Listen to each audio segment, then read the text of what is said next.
सूर्यदेव का महापरिवर्तन, स्वराशि में प्रवेश, एक बलवान स्थिति। सिंह राशि में दो अन्य ग्रहों के साथ इनका संयुक्त प्रभाव, जिससे त्रिग्रही योग बनेगा। इस त्रिग्रही योग के संयोजन से तीन बड़े महाराजुओं का निर्माण हो रहा था। तीन अन्य ग्रहों का प्रभाव सिंह राशि पर, तीन ग्रहों पर तथा त्रिग्रही योग पर होगा, जिसका निश्चित रूप से कुछ विशेष परिणाम प्राप्त होने वाला है। कुछ तो निश्चित रूप से बड़ा होने वाला है, इसका समस्त जातकों को एक अच्छा प्रभाव मिलने वाला है, कुछ विशेष लाभ मिलने वाले हैं। जय श्री गणेश, नमस्कार। मैं आचार्य संजय द्विवेदी। मेरे समस्त प्रबुद्ध दर्शकों का मेरे चैनल पर हार्दिक स्वागत है। प्रिय दर्शकों, 16 अगस्त को सूर्यदेव अपनी राशि का परिवर्तन करके स्वराशि में प्रवेश कर चुके हैं, जहाँ पर पहले से ही बुध और शुक्र का गोचर चल रहा है। इस प्रकार से सिंह राशि में एक त्रिग्रही योग का निर्माण हो चुका है, जो अत्यंत प्रभावी है, क्योंकि सूर्य और बुध का एक महाबलवान यहाँ पर बुधादित्य योग बनेगा, रवि शुक्र योग बनेगा, यहाँ पर महालक्ष्मी योग का निर्माण हो चुका है, जिसके कारण तीन ग्रहों का आपसी संयोग, त्रिग्रही योग, तीन बड़े राजुओं का एक परिणाम देने वाला है। ये जो संयोजन बन रहा है, यहाँ पर तीन ग्रहों का प्रभाव भी होगा, जिससे कुछ विशेष स्थितियां बनेंगी, परंतु ये अलग अलग राशि के लिए अलग अलग भावों में बनेगा, अलग अलग स्थानों पर बनेगा, उसी के अनुसार ही परिणाम की प्राप्ति होगी।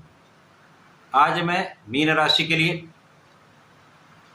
सूर्यदेव के इस महापरिवर्तन का, इन त्रिग्रही योग का तथा महाराज योगों का किस प्रकार से परिणाम प्राप्त होने वाला है, किन भावों की प्रबलता प्राप्त होगी, इस समय में आप कितना लाभ ले पाएंगे, यदि कहीं पर कोई समस्या तो उसका क्या निराकरण है, संपूर्ण विश्लेषण मैं पूर्ण तरीके के साथ करने जा रहा हूं। प्रिय दर्शकों, इस राशिफल को आप अपने लग्न तथा राशि दोनों के अनुसार देख सकते हैं। मीन राशि गुरुदेव बृहस्पति की राशि है। गुरुदेव बृहस्पति का वर्तमान समय में वृषभ राशि में गोचर चल रहा है, यहाँ पर ये मंगल के साथ गोचर कर रहे हैं। यदि हम मीन राशि के लिए स्थितियों का अवलोकन करें तो यहाँ पर बुध दो केंद्र के स्वामी हैं, यहाँ पर ये सुख तथा सप्तम के स्वामी होकर गोचर करेंगे।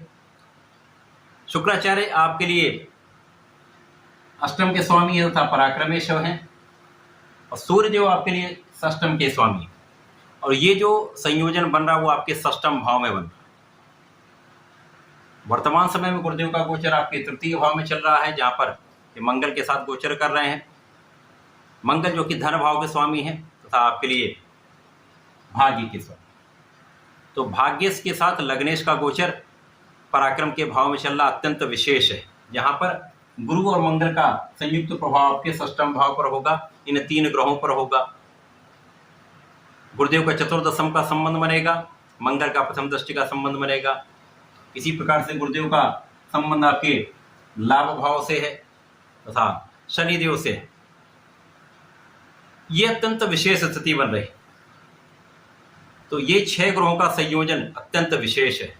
यद्यपि ये जो त्रिग्रही संयोग बन रहा है वो आपके षष्टम भाव में बन रहा है, जो कि एक त्रिक भाव है, नकारात्मकता का भाव है, रोग ऋण शत्रु का भाव है, परंतु यहाँ पर इस भाव में होते हुए भी कुछ विशेष लाभ अवश्य मिले, क्योंकि यहाँ पर एक विपरीत राजयोग भी बनेगा। तो तीन महाराजयों के साथ एक अत्यंत विशेष विपरीत राजयोग, जो आपको विपरीत परिस्थितियों में भी एक बड़ा लाभ देने जा रहा है, उसका प्रभाव मिलने वाला है। षष्टम भाव आपका अत्यंत प्रबल हो जाएगा। सर्वाधिक लाभ आपको कहाँ मिलेगा? यहाँ पर शत्रुओं का विनाश तय। इसके अतिरिक्त यदि कहीं पर किसी कानूनी समस्याओं का कोई आपके जीवन में योग चल रहा है, समस्याएं आई हुई हैं, उन समस्याओं का निस्तारण हो जाएगा। कानूनी पक्ष आपके लिए अत्यंत बलवान रहने वाला है, आप विजयी होने, कानूनी समस्याओं में संपूर्ण विजय आपकी हो। विदेशी व्यापार से, विदेशी भाव से एक अच्छा लाभ आप लेने जा रहे हैं। घर से दूर रहकर कार्य करते हैं तो विशेष लाभ मिलेगा। इसी प्रकार से यहाँ पर आप अपने ऋण को चुका पाएंगे। जो अभी तक आपके लिए कुछ शत्रु बने हुए थे, यदा कदा आलोचना करने वाले लोग थे, जो आपको डिगाने का प्रयास कर रहे थे, तो वहां पर इन समस्त स्थितियों पर आपकी विजय निश्चित हो जाए।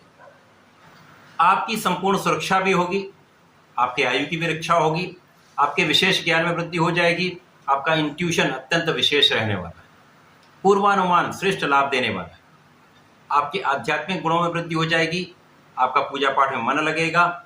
जो लोग इन कार्यों से संबंधित है, आध्यात्मिक कार्यों से संबंधित है, पूजा पाठ से संबंधित कार्यों में है, व्यापार में है, तो यहाँ पर एक अच्छा लाभ आपको प्राप्त होने जाए।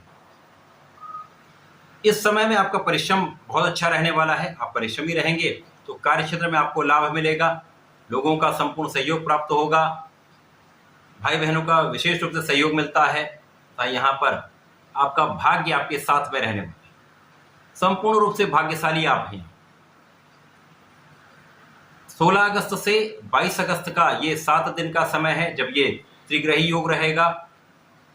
इन त्रिग्रही योग पर 3 अन्य ग्रहों का संयोजन बनेगा तथा 3 महाराजयोगों के साथ विपरीत राजयोग मीन राशि के लिए अत्यंत विशेष है। तो 7 दिन में कुछ ऐसा परिवर्तन होने वाला है, कुछ बड़ा परिवर्तन होने वाला है जो आपको सर्वोत्तम लाभ देने।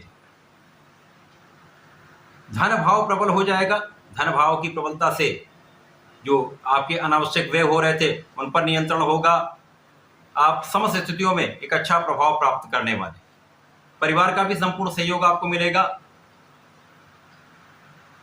इस समय में आपका कार्यक्षेत्र अत्यंत विशेष रहने वाला है, कार्यक्षेत्र की प्रबलता प्राप्त होगी और इस संयोजन से जो त्रिग्रही संयोजन बन रहा है जहां पर सुख के स्वामी हैं, सप्तम के स्वामी हैं, तो इस समय में आपका कार्यक्षेत्र विशेष रहने वाला है जिससे आप सुखों को बढ़ाने वाले।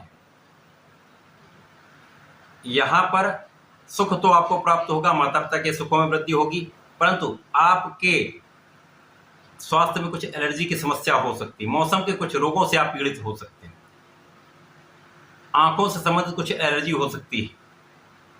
तो इस एलर्जी से, इस मौसम के रोगों से सावधान रहें, अपने खाने पीने पर नियंत्रण रखें, एक स्वस्थ जीवन शैली को अपनाएंगे तो आपके लिए अत्यंत श्रेष्ठ रहने वाला है। बाकी समय में आपके लिए बहुत सारी स्थितियां आपके पक्ष में है। जो लोग नए कार्य क्षेत्र में जाना चाहते हैं, नौकरी के लिए प्रयासरत हैं, उनका ये कार्य सफल हो सकता है, आपको नए अवसर प्राप्त हो सकते हैं। केवल यहाँ पर आपको अपने व्यसनों पर नियंत्रण रखना होगा, अपने मन को स्थिर रखना होगा, मन को भटकने से बचाना होगा तथा भोग विलास पे नियंत्रण रखना होगा। यदि आप इतना कर लेंगे तो आपके लिए ये समय अत्यंत विशेष है, जब आप अपने ऋण से भी मुक्त होंगे, स्वास्थ्य समस्याएं भी कम होंगी तथा आप कार्यक्षेत्र में एक अच्छा नाम करके अपने सुखों को बढ़ाने वाले। जीवन साथी के साथ कुछ समस्या हो सकती, कुछ मतभेद हो सकते हैं, क्लेश हो सकते हैं, जहां पर आपको सामंजस्य बनाना हो। जीवन साथी के साथ भी छोटी मोटी स्वास्थ्य समस्याएं हो सकती हैं, अतः ध्यान देने की आवश्यकता है। बाकी समय कोई बड़ी समस्या का योग नहीं। इस समय में 7 दिन आपके लिए सर्वोत्तम है जब आप एक अच्छा लाभ लेने चाहते हैं। मीन राशि के जातकों को नियमित रूप से भगवान श्री हरि की शरण में रहकर ओम नमो नारायणाय का कम से कम 1 माला का जप करना चाहिए, नहीं तो 27 बार कर लें, 4 दिन में 1 माला हो जाएगी। ये अत्यंत श्रेष्ठ भाव है, आपके लिए अत्यंत श्रेष्ठ प्रभाव देने वाला। तथा गणपति जी की आराधना अवश्य करनी चाहिए। यदि आप इस समय गणपति जी की आराधना करेंगे तो आपका मन भी प्रबल रहेगा, बुद्धि बल भी श्रेष्ठ रहेगा, आप सही निर्णय ले पाएंगे, अपने ज्ञान का सही उपयोग कर पाएंगे। गणपति जी को लड्डू का भोग लगाएं, दूर्वा अर्पित करें तथा गाय को हरा चारा इस समय दें तो आपको विशेष लाभ मिलेगा। तो ऐसा करके समय का उपयोग करें, लाभ लें। धन्यवाद, नमस्कार।